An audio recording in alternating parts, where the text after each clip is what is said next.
રૂહ અફઝા એ એક જાણીતી યુનાની herbal syrup છે જે ખાસ કરીને રમજાનમાં ઇફતારના સમયે અને ગરમીઓમાં પીવાનું ઘણું લોકપ્રિય છે. તેની શરૂઆત 1906માં હકીમ હફીઝ અબ્દુલ મજીદ દ્વારા દિલ્હી, હિન્દુસ્તાનમાં થઈ હતી.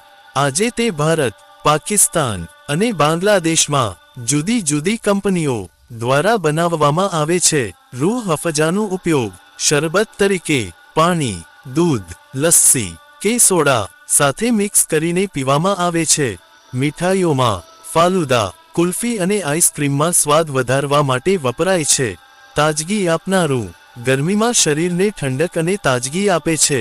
મુખ્ય ઘટકો: ફૂલોના અર્ક જેમ કે ગુલાબ, ફળો અને જડીબુટ્ટીઓનો અર્ક, ખાંડ, સાબિત યુનાની ઔષધિઓ જેમ કે ચંદન, 120 વર્ષ જૂનું, પેઢી દર પેઢીથી વિશ્વના દરેક જગ્યાએ પીવાતું એક શાનદાર પીણું છે જેમાં કોઈ કેમિકલ વપરાતા નથી. પીને મેં ઔર પિલાને મેં આનંદ.